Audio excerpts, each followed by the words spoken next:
Hey everybody, my name is Deborah Westbrook. We're going to talk today on embodying the light, the perpetual motion of light in your life. It flows in you, as you, and through you. So welcome on YouTube. I do these on Facebook Live. I'm going to just wait for a couple minutes for people to join, so zip ahead and enjoy the conversation today. So I hope you're doing well, and I hope you can hear me. I hope everything's good. It's been an atmospheric river in California this week. I live on the Central Coast, and we just get this deluge of rain that is unable to be absorbed by the soil, and so certain parts of the state absorb it in different ways. You have torrential rains in some parts. You have excess snow in the mountains, like feet and feet of snow. And every part of California, because we're a microclimate, absorbs the river in different ways. So you can't say it, but we're used to it. I particularly think it's a good thing. We suffer with drought a lot, so finally there's sun today. So I'm going to wait a minute. I enjoy what I'm getting ready to speak today, and for those that are going to join on the replay, I hope you like it, because this is putting into practice exactly all these spiritual things that we believe in, that is going beyond talking. We now have to embody this light. We have to not only hear it and sit in a conference or a schedule, we have to embody it, which causes movement. When it causes movement and energy, when you move, you are the light. You're going to affect areas you walk into, people you meet, rooms you walk into. It's going to affect you with the resonance of people that you resonate with, in the energy and the frequency signature that you have been beautifully endowed with in this incarnation. So let me wait a few minutes and then we'll start. I love this topic. I'm going to maybe do one more week of this topic, and then I'm going to go on to talk about Mary Magdalene. This is something that my intuition, my heart has been telling me about, and it is not something I expected to teach on, but my life is about integration of my experiences, and my experiences are through spirituality and science, and so the new birth in me is flowing in topics that I love. So let's get started. I'm going to refer to Jesus today, and Jesus to me is a man of wisdom. He is in a progression of spirituality that started thousands of years ago. Christianity, just to me, did not arrive on the scene as the only truth. So I don't neglect Jesus. I look upon him with great respect, looking at him metaphorically, looking at him scientifically, looking at him as we're to live our lives. I was not raised Buddhist, but I love the Buddhist teachings. I love other Kabbalistic teachings and the Kabbalion. And so I integrate all these belief systems. So you have to know that when I speak about Jesus, I am not in any way speaking from an evangelical perspective. If anything, when I did research for this talk, it downed everything about what I'm going to talk about. I'll give you a quote. Let me find it. The quote was, Christians on this one site believe in auras as an integral part of the occult, particularly among New Age teaching, Wicca, or witchcraft, all of which are condemned in Scripture as abhorrent to God. The Bible strongly condemns spiritists, mediums, the occult, and psychics. Well, I'm going to ignore all that and forge ahead in what I believe, and I believe that is why many people are leaving the legalistic way of belief systems. They're not growing spiritually, they're not understanding energy, they're not getting healed, they don't understand their life. So let's get started. The first thought that came to me is when Jesus said, "Follow me." When he said, "Follow me," think of what this means. He didn't say, "Follow me" into a linear understanding of a way of life that you have to do everything I did. He didn't say, "Follow me" into history. He said, "Follow me," not in a linear reality and not into a destination. He meant, follow me on a journey. I'm going to show you how to interpret things outside the realm of linear time. So let's see if you understand what I'm going to say to you. So when he said, "Follow me," how I see that is he was saying, follow me in the essence of I am. And when I begin to talk about Mary Magdalene, you will see that a lot of the guys didn't get it, because the divine feminine in men and women is needed to apprehend the intuitive reality of truth. And so you have Peter and a lot of them, you'll see in a couple weeks when I begin to teach on this, that the linear and the duality that they moved in before their eyes were open to see ignored everything that Mary Magdalene said, and yet Mary Magdalene was intuitive and captured the essence of what it meant to follow and walk alongside Jesus. But her history is mostly relegated or non-existent. So we're going to pull that in next week. So to follow Jesus means to expand in the energy of what he's teaching, how to be in the world, but not of the world, how to be and live a spiritual life, not just talk about it. So this is a quote. We'll review a little about what we talked about last week. This is a quote that says, spiraling light waves combined with a sound, let there be, constantly resonating within your being to form matter, to form you, to form the mountains, to form animals, to form everything was formed from the divine mind, the essence of the sound and light of the divine mind forming matter, you with a high level of conscious awareness, able to ascend this level into higher levels of reality and of awareness. Everything has a consciousness, for everything flowed from the divine mind at various levels. So spiraling light waves in resonance with sound form matter. The light is arrested, stops at one point. It produces these subatomic particles. Then they're arranged in patterns. You are made in the image of the divine mind, a pattern worked out in your incarnation.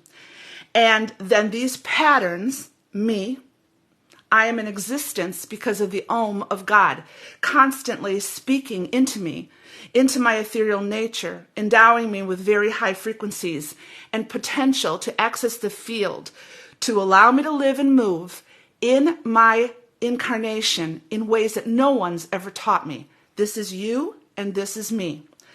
So let's talk about when Jesus said, I am light.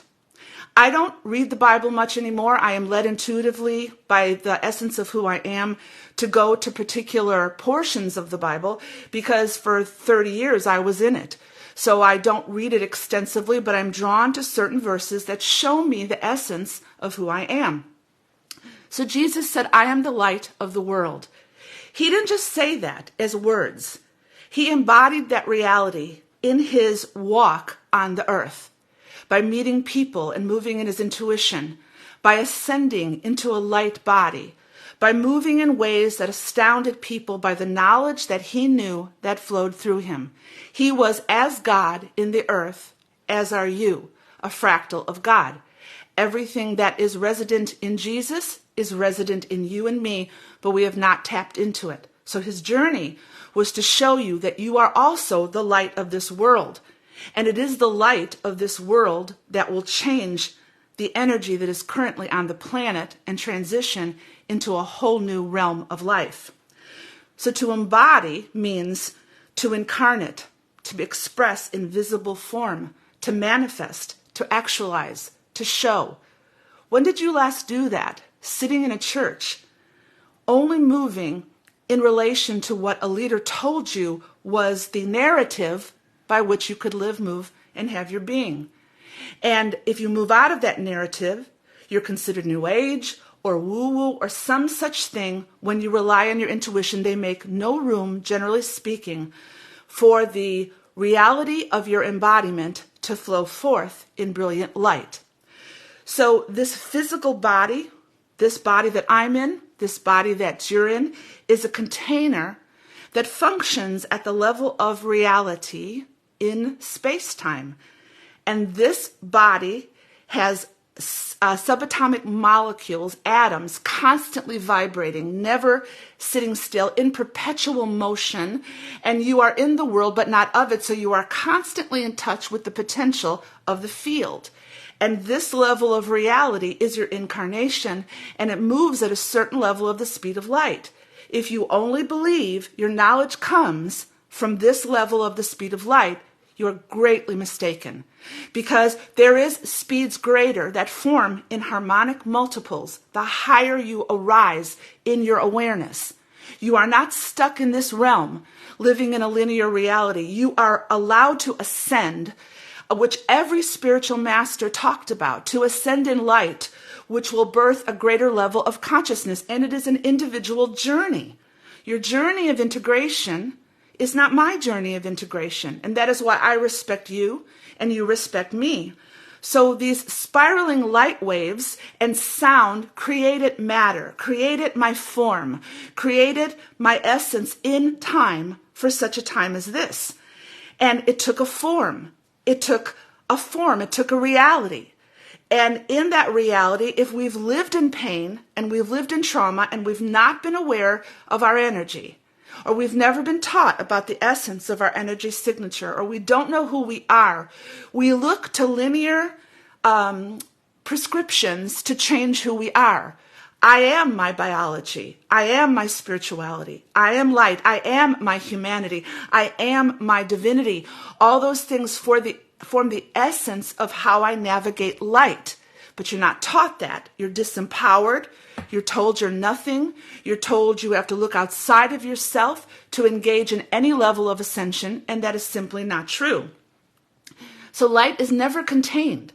It is free flowing in the field, as are you.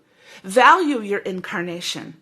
Value your incarnation. Why are you here for such a time as this? Why have you incarnate in this form of light and sound? We're going to talk about the chakras a little bit later on in this. What are you resonating? What are you called to do? It isn't only doing always flows from being. You cannot be a doctor. The essence of your being could be you're curious. And so you embark on a journey of being a doctor. You will not be a doctor unless you ground in what it takes for you in this incarnation to manifest that. So what about you? How are you manifesting the divinity that is within you in a unique way?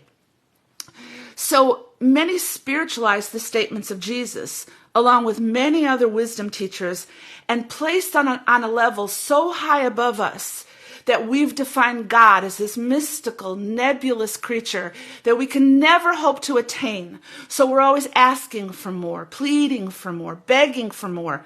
Stop. And I'm talking to myself right now. Light is based on the electromagnetic spectrum. Let me talk a little science right now, because science is very spiritual.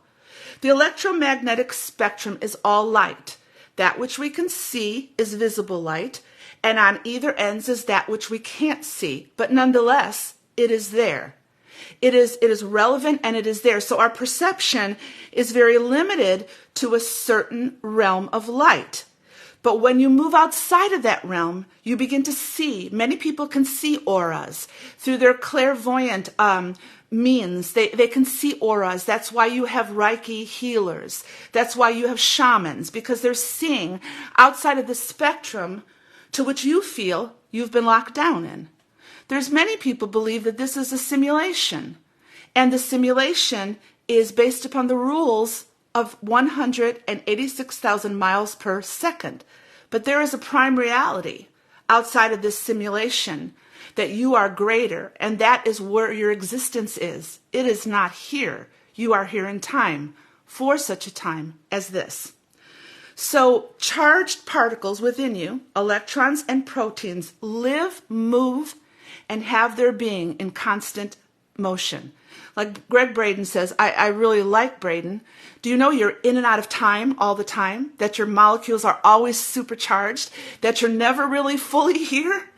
That's why you are here in this form, but yet your connection with your vibrating light caused from the subatomic particles, which make up all the cells of your body, are not anchored here. They are anchored in consistent movement. You are here for such a time as this. So you're entangled in wholeness in the field. That is where your potential lies. That's not mystical or magical. That is your ability to conceive thoughts with your mind and to bring into reality the emotions and the magnetic charge of your heart, to access the field with electromagnetic energy that is already in you, that will show you the greatness of your being. That is what Jesus did. That is what he wanted you to do. You're not here to be nobody. You are here because you realize that you are no thing, and in that no thing, you burst incredible creativity and brilliance. So I am seen right now in real time through my physical body. What you're looking at right now is a physical representation of a spiritual reality that came into time for such a time as this. But I am connected to higher dimensions through my mind and through my heart in the field. The thoughts in my mind are electric. The thoughts and emotion, or the emotions in my heart, are magnetic. You cannot just connect to the field. That is why heart math is so important to understand. And I'm not going to teach on that. That is not my specialty. But it involves meditation and coming into coherence with your heart. I no longer, when something's bothering me, just rely on my thoughts. But my thoughts have to be in conjunction with if I am struggling with something in my body, and I have seen this in real time. I say to myself, I am my biology. And I lay my hand on my heart and I ask my body to speak to me about where is the dis-ease that I'm feeling. That's not crazy. That's reality. And my body has answered me. And I have proof recently of what happened when my body told me what was going on with my tooth. And when I followed its instructions, it all went away. You are way more powerful than you think. So your thoughts are electric. Your heart is magnetic. And your heart is way more powerful than your brain ever will be. And that's a whole nother topic. So just take that as so. So I realize I am in time. I have an energy signature. There are my chakras. There are energy centers in my body that link up with my endocrine glands. And I am my aura. Why did Jesus heal? Because his aura and his chakras were so one with the Father that if you came into contact with him and you entered into a resonance with him, you were healed.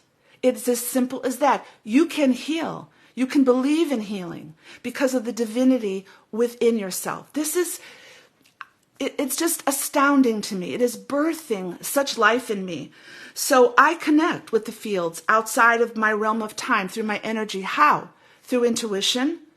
I move in linear time, but I am trying to move in intuition through times of meditation. I'm asking my heart. As we talked last week about the connection in Peter and Cornelius, in a realm outside of time to bring them into time. That is not New Age. The New Age is just as off in many things as fundamental Christianity. This is true spirituality, and this will change your life as it changed mine. And it will birth such a love and such a gratitude and such a humility. You will not have to force your beliefs on anybody. You will just continue to flow in the experience, and the experience will draw people to you. Because remember when was it the Greeks that came to Jesus or came to the disciples and they say, we want to see him. Why? Because they knew something was different. They wanted to see him. Well, this is the same thing that will happen to you. You will draw people to the resonance within you, and that resonance is love. So belief in auras, belief in chakras, that's spirituality, folks. It's all part of who we are. Now, let me talk a little bit about Jesus. And trust me, no one is no more surprised than me. But I realized my background in the prophetic, in the charismatic, in branching out of the narrative of fundamental Christianity brought me to this place. I will not deny it. I will take it to a new place in me. And I will not leave it behind because it brought me to where I am right now. So let's talk about Jesus as an example. Jesus flowed within light, within the essence of his frequency signature, within humanity. He embodied his energy field in a physical manifestation. That's why on the Mount of Transfiguration, he glowed with pure white light. Why was that? Because he moved in oneness in the electromagnetic spectrum. He had a form of ascension which the Essenes believed in a light body. And that's why he showed. That's why, remember when he looks at Peter and Peter says, this is the typical linear understanding. Well, can we build you something here to anchor this down? And Jesus, basically, Peter was overrun by a voice. I believe it was the Father that said, Peter, shut up. Just shut up. It's not about that. It's about something greater than that. So in Jesus's transfiguration on the mountain, his body and mind were pervaded by his oneness in a spiritual dimension that caused a divine radiance in him. That's The spiritual definition, the scientific definition, is that he ascended this realm and he just breathed, flowed, and moved in light. And it changed his form and appearance.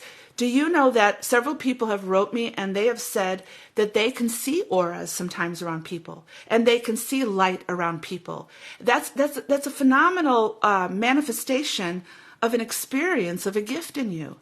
So this was his transfiguration, but it didn't stop there, because eventually he was going to ascend, and that ascension was quite different than the transfiguration on the mountain. So then he was transformed. And from that transfiguration, when he came down, remember, he came down the mountain. You don't stay in your spirituality locked in your apartment. You're out there with people. You're out there just being light within the context of your community. Why do you think transhumanism wants to lock you down into AI? Why do you think they want to lock you down into a virtual reality? Because that's not where life is. Life is in your incarnation, in knowing you are divinely human. So Jesus then, in his transformation, when he moved and lived, you can call it Christ consciousness, you can call it the field, it is all valid. So he moved, he was embodied with power from the field. And within that energy realm, he had sometimes a more drastic change in appearance, helping him do things. And he was able to attract people to him. He was able to move in his intuition, to be at the right place at the right time. When the woman with the issue of blood touched him, he knew something interrupted his field. He knew something was there. There's example after example of the spirituality of his divinity moving in oneness, and you can do the same thing. You can do the same thing. Then there's transubstantiation. Let's take it out of a Catholic definition. And where I believe they believe when they receive the Eucharist, it really is the body of Christ. That's not what I'm talking about. When there was transubstantiation, Jesus went into a light body. Why do you think he said to Mary Magdalene, "Do not touch me or cling to me, for I have not yet gone to the Father"? Why? Because the electromagnetic energy was so strong on him, he may have electrocuted her. In that form, he couldn't contain the power of the electromagnetic reality of light upon him. And he moved prior to his ascension. And he was walking amongst them. And that is when he said, "Don't cling to me," because he had not yet ascended into the fullness of a light body. So it changed into another substance. Then there's the last translation. And that is when you ascend from space-time. The Essenes believed that they lived in the midst of angels. If you do any research on the Essenes, which it's too much. I can't teach all of it now, but yet I have learned it. So when they lived in the essence of their reality, they believed they lived in the holy place with angels, super celestial beings. Take that any way you want. That was teaching them how to ascend. And it is said that the Essenes believed that there was going to come a righteous teacher into space-time to teach them the realities of living in a higher dimension. And that righteous teacher did. In fact, that righteous teacher is one of many. And so in this Essene teachings, the Gnostic teachings, which were obliterated from the church, due to Josiah, due to the Roman Empire, due to Constantinople, they were obliterated simply because they want to control you from truth. But if you return to the Gospel of Philip, the Gospel of Thomas, the Gospel of Mary Magdalene, the secret book of John, if you look at the Gnostic Gospels, which if you do a search online, you will see Christians just saying that that's abhorrent, well, then stay sitting in your pew and live and die in a linear reality, still believing in hell, still believing that someone's got to get you to heaven. Good luck with that. So the reality is that in this translation, in this Essene teaching, the Tibets also believed in a light body. Jesus manifested into the reality of a light body when he ascended. Gnosticism calls it the radiant body. Sufism calls it the most sacred body. And ancient Egypt belief says we are a carbon-based light body with extra-dimensional radiation that could be transformed into a higher level of energy as a radiant body. This is, folks, this is not taking away the power of Christianity. This is only adding to it. This is only adding to the beauty of a belief system that has been narrated down into a linear duality and killed any essence of mysticism within it. I will not believe in that anymore.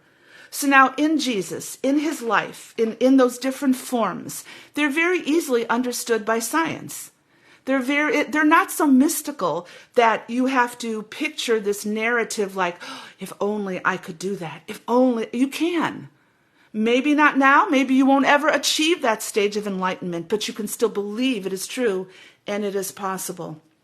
So now let's talk a little bit about light. This may go a little longer today. Bear with me. I'm not gonna listen to all the algorithmic narratives that say, make this short, make this 15. No.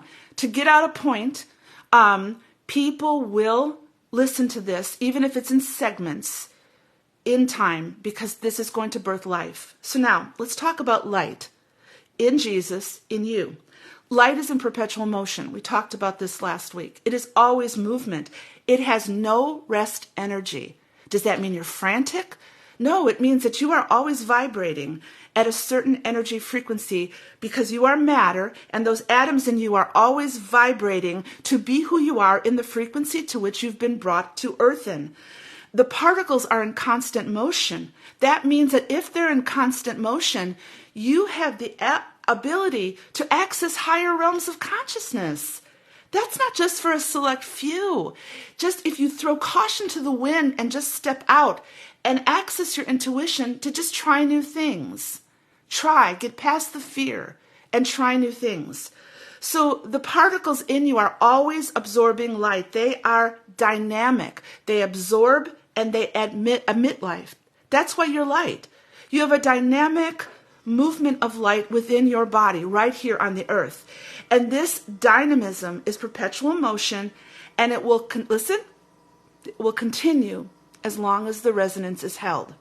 Now, let me repeat that. I'm learning to slow down.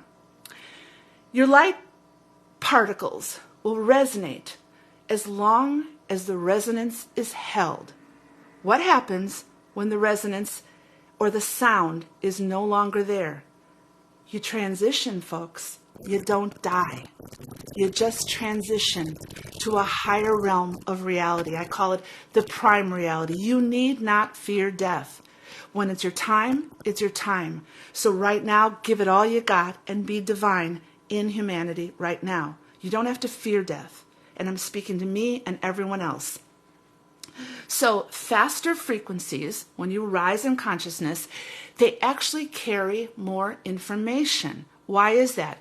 Because when you're in a linear reality and you just go through the motions of fear and everything that the world is putting out, like you're locked down, you can't do this, you're that. No, when you rise up in consciousness, it contradicts a linear reality, which that reality outside of time and space in the field, in the quantum field, in Christ's consciousness, carries information. Why wouldn't it? You came from there. You incarnate from there. You incarnate in the beautiful expression of who you are. It knows you better than you know yourself right now. And as you rise in consciousness, that information you access through intuition, through clairvoyance, through telepathy. That is normal spirituality. So these waves in the field that are always moving are encoders of information. That is why you meditate. You meditate because you will only access that information as you're still. It doesn't come just through your mind. It comes through the coherence of your mind and your heart. It's going to come through thoughts and emotion that locks into the narrative in the field. And suddenly you have no words. Because when you're still and know, you know what you know? You know your I am essence. And there's no way to describe that. Yes, I can say, I'm curious, what makes Deborah Deborah?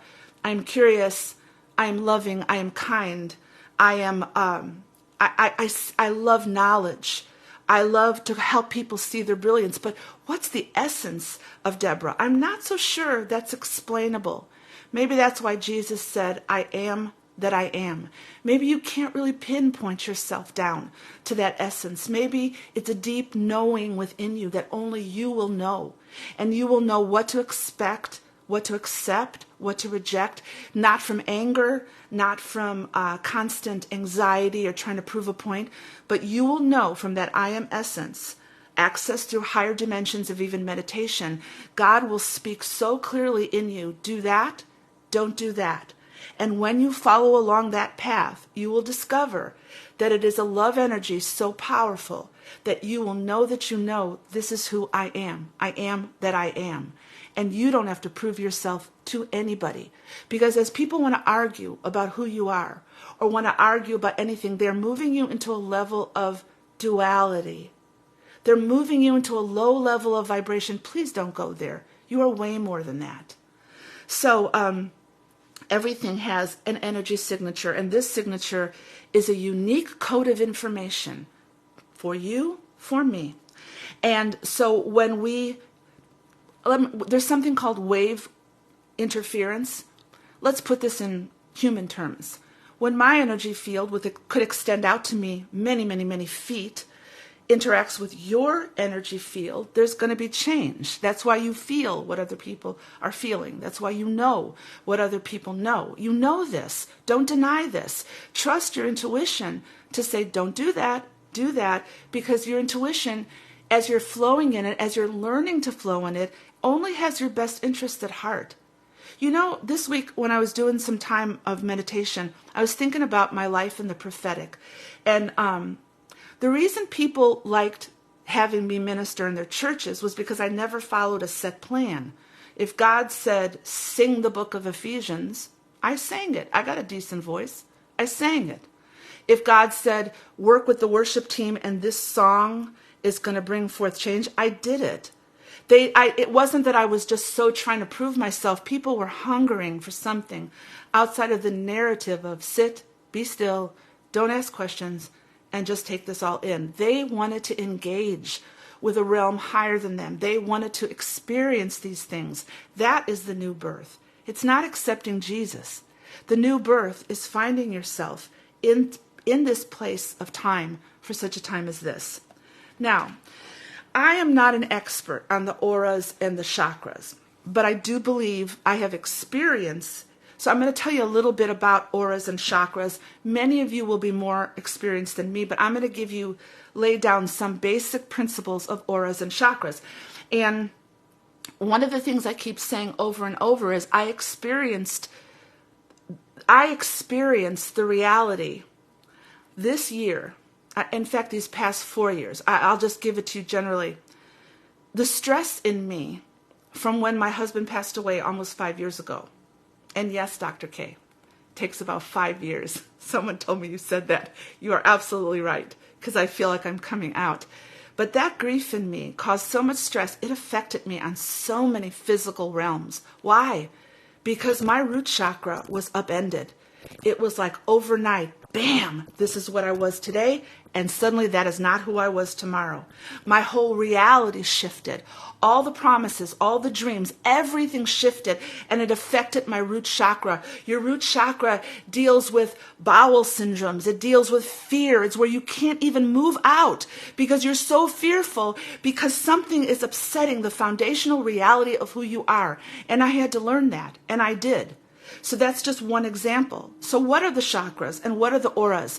Because for Jesus to move as he did, he had to be one within the essence of his chakras and the essence of his auras. Science may deny it. Doctors may deny it. Well, they're not always right. Okay, as we've come to learn. This is a reality, and there is an energy signature. So what are the chakras? I just want to give you some basic information. The chakra means wheel in Sanskrit. Well, remember when Ezekiel talked about the wheels within the wheels? He talked about the throne chariot. Well, within you, you have these energy centers that not only go forward, they also go backward. And those energy centers connect with what's called your aura, your auric field. And these energy centers are connected to your endocrine glands. So there's 7 chakras and there's many different levels of the auric field. That is not as much what concerns me. I'm not called to teach that. Others will. I am called to just basically understand something that I never really took into consideration before. So these chakras are like spinning wheels. They're spinning discs. And each of them is a vortex of light. And they have smaller vortices of light within them that are constantly turning. And they're located up and down from the spine, way down, from the root all the way to the top of the head, which is called the crown chakra. If you know anything about Kabbalistic teachings, you will understand that this is like the tree of life, that running up the middle of the tree of life is when you are in balance within the life, and on either ends are bringing everything into balance in the center so you can connect with higher levels of consciousness and intelligence.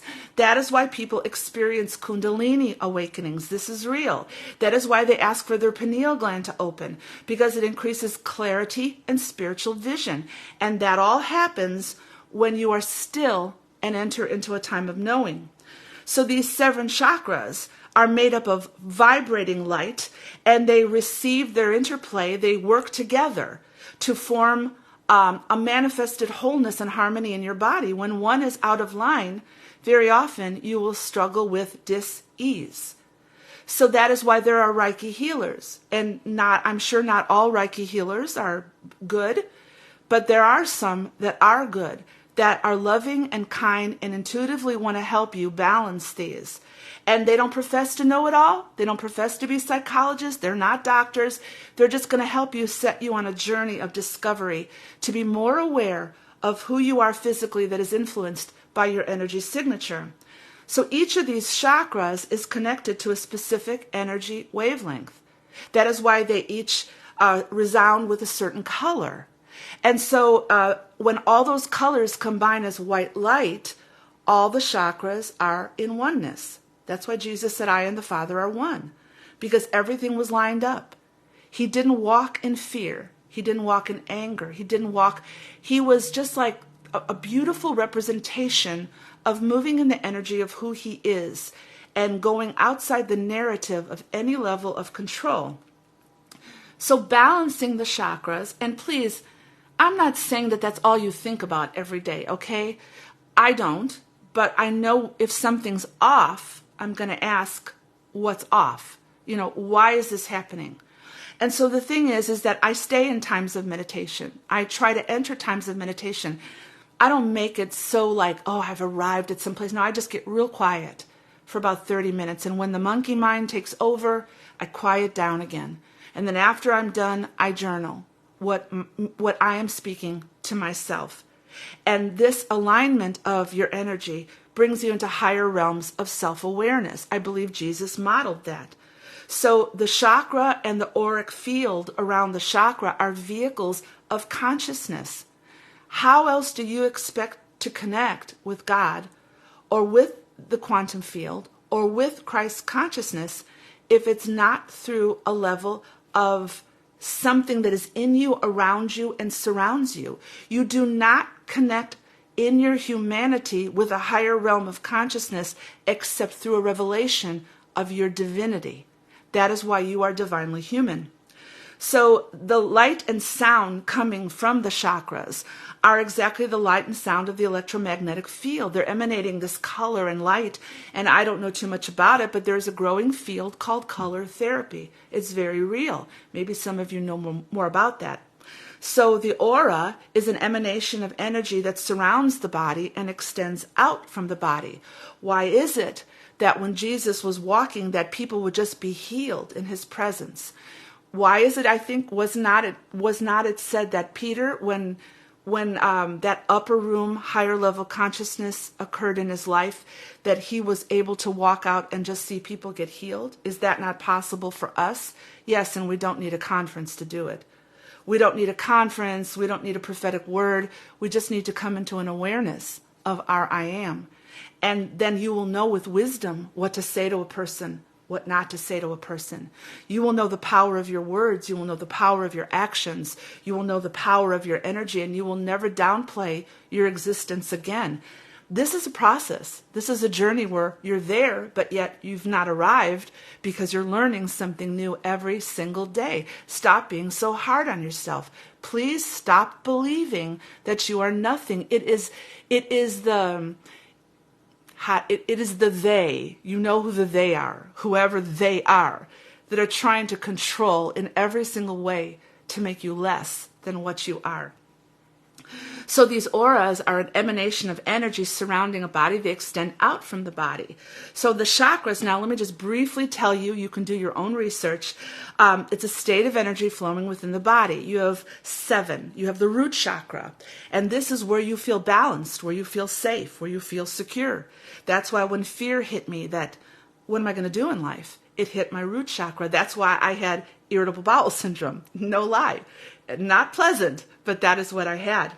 Then you move up and you have the sacral chakra. It is a dwelling place of self, creativity, sexuality. You see, when my root chakra was disturbed, it disturbed everything. I stopped being creative. I fell into anxiety. I stopped being aware. I stopped believing that I could be anything other than I was, because it all started at the root chakra.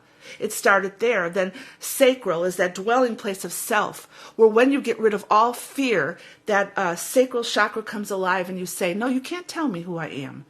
I neither have to defend it or I neither have to prove it. I just have to be it.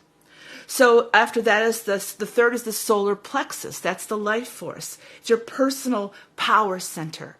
It's where you have courage in your self-awareness, where you're not afraid to be yourself. You know when to speak and when to be silent. You know who you are without definition, without having to explain yourself. And up from that is the intersection of everything you are. It is the heart chakra. And this is where you experience oneness.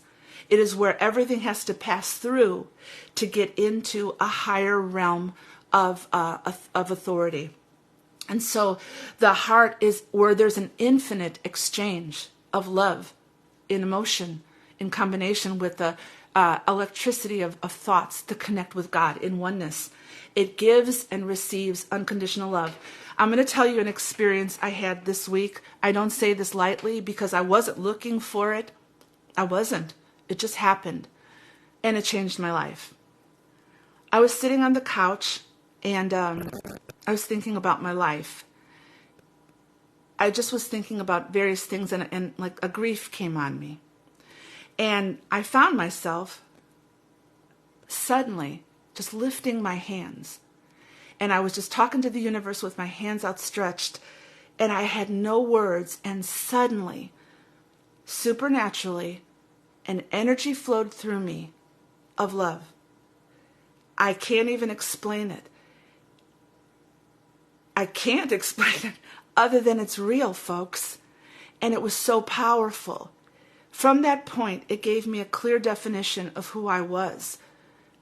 It was just so mind-blowing to me because it was nothing like I thought it would be.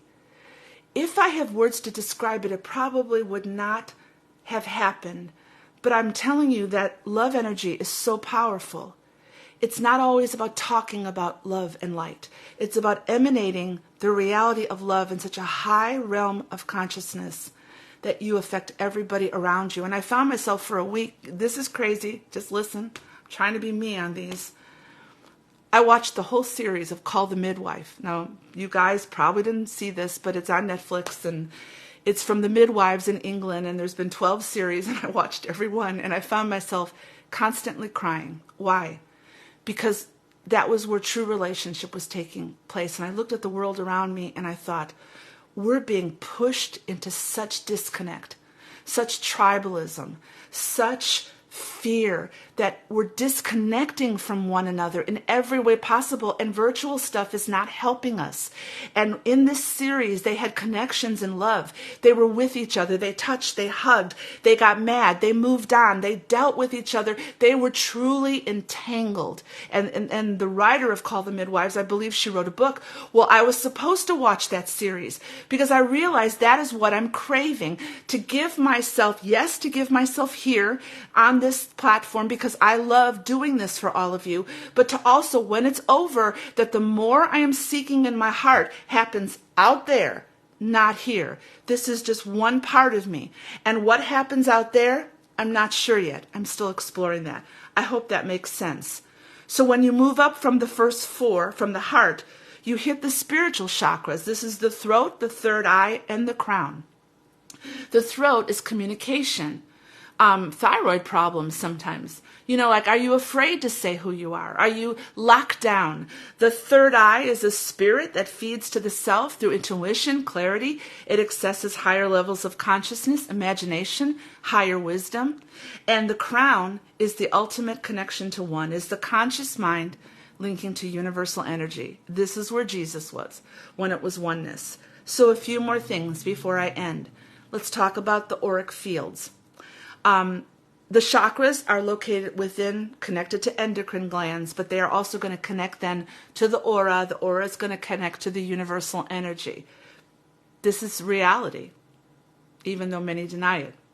So the aura is a state of energy around the body. It's a unique field of energy with different levels connected to the chakra. I'm not going to go into those levels right now. Though it is a vital life force that contributes to the total universal energy. You are entangled with everybody. There is no separation. Quantum physics shows this. It's a given reality. You're not separate. You never were separate. You never will be separate. It is scientifically impossible to disconnect from anything. You are connected at some level, either at a high vibrational light or a low vibrational light. But you are connected. In other spiritual realities, it's called chi, it's called prana, it's called divine love. And this is not weak. It's strong. It's very strong. It's very strong, and Jesus had it on him mightily. It is a rainbow light surrounding the body, which we talked about with the Essenes, because they believed that the Essenes were waiting for this teacher of righteousness that was going to radiate pure, clean light. When I begin to teach on Mary Magdalene, you will see so much ethereal, esoteric, truly beautiful teachings as she was in one with God and communicating with Jesus at a level that the guys did not. Am I talking about getting mad at the patriarchy? No. I'm talking about that to move in oneness, you have to move in the reality of the divine feminine and the divine masculine. And this has to do with the energy that is emanating from you, because the divine masculine gives you the courage to do, but you can't do until your intuition connects with the field and you move out in a heart awareness. And it is the divine feminine coming together as one. This is what we're supposed to be doing, folks. We're not supposed to be either one or the other. It's both. We'll talk about that, what Mary Magdalene heard Jesus say, what was hidden from an incredible theologian called Cynthia Bourgeault, incredible woman that wrote this book. So the aura, it radiates energy. Why? Also because spiraling light waves are being released from the atom. It's all scientific. Our consciousness is highly tuned. The aura has levels, and it's highly tuned to a higher octave of harmony. And radiation, light, is released at higher levels of reality. So it's not that you're not being you, and it's not that you're fragmented. It's not that you have a lower self and a higher self that aren't connected. It may be easier for people to understand that this is a higher self, knowing you're not fragmented or separated. Just that there are parts of you that you don't know yet. And when you connect, it's at a greater degree of light. It's at a greater degree of reality, and it's consciousness. But remember, octave. What does octave mean? It means harmony. When you move on a piano up in octaves, you're going from the basic octave, but it's all part moving up. Well, you are a fractal of God. So you do not lose yourself. You find yourself in a new way. You've got to lose that sense of that you're only at this level to find yourself at a higher level of anointing, which will birth a greater power in your auric field, which will make your energy more powerful, which will mean you will change people and change lives in the location, in the reality in which God has placed you. Yes, we are non-local. Listen carefully. The field is non-local, which means that it's just full of energy. It is the all. It is the divine mind. It is God. It is consciousness. But you are manifesting that on a local level, whether that's in one city, whether that's in one state, whether that's in one family. Stop putting pressure on yourself to be anything other than who you are. Okay, so just manifest that energy seamlessly and beautifully. You don't have to convince anybody of anything. You don't have to argue about anything with anybody. You just have to be who you are, and by the energy alone, you will change things in space-time. A few more things. Healing can occur in you and then through you by simply being close to a person that is releasing higher levels of radiation and light off the electromagnetic spectrum.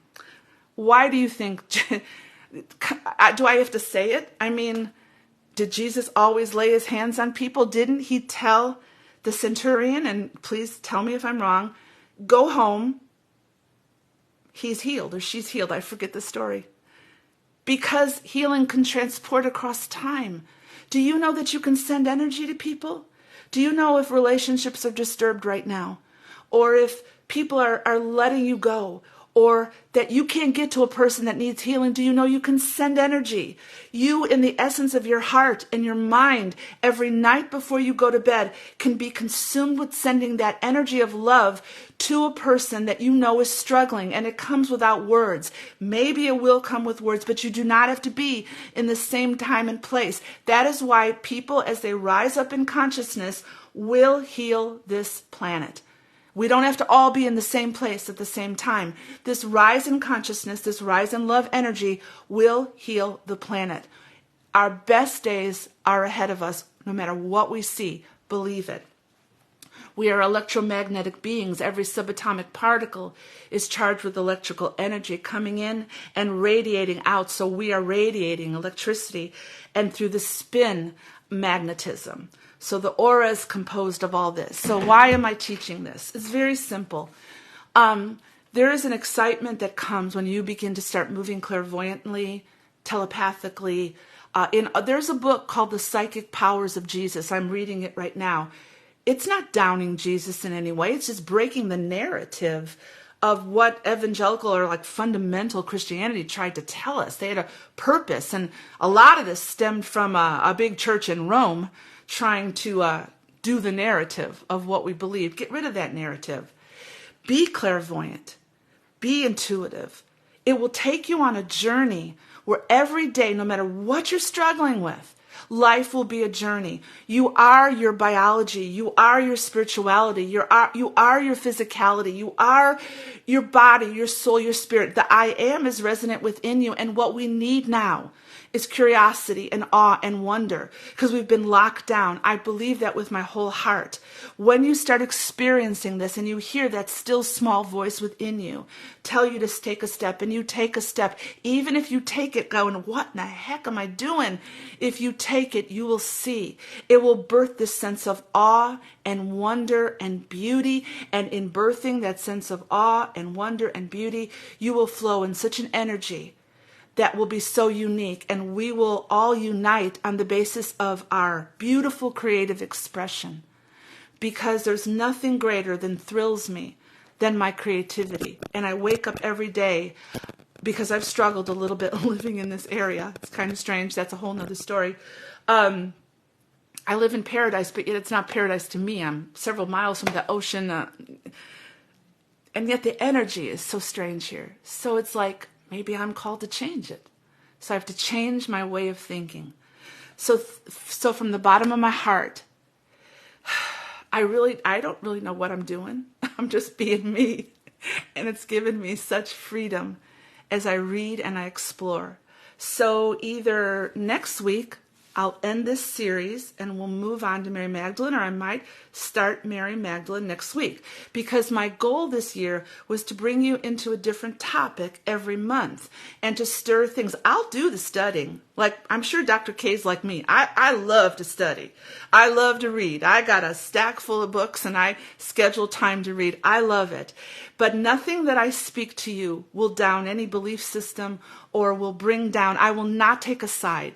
I will flow in the middle of my harmony and balance. You can disagree with me or agree with me. Seek it out for yourself. So I am so happy. And you know what I'm going to do right now? 2 things. Number 1, I'm going to go, I need the sun. I've been inside too much. And number 2, are you ready? I want to see the Niners beat the crap out of the Kansas City Chiefs tomorrow. I cannot handle Kansas City. I wish Dallas was in the football. Yes, I love football. This is a part of me. So this area is going crazy. So I'm going to be watching football tomorrow. I don't want to hear any more about Taylor Swift or Kelsey. Please just play the damn game and let's play football. So I'm going to stock up on everything I need to get around me to watch that game tomorrow. So I love you guys. Thank you for being you. You honor me and I honor you. You have an incredible weekend.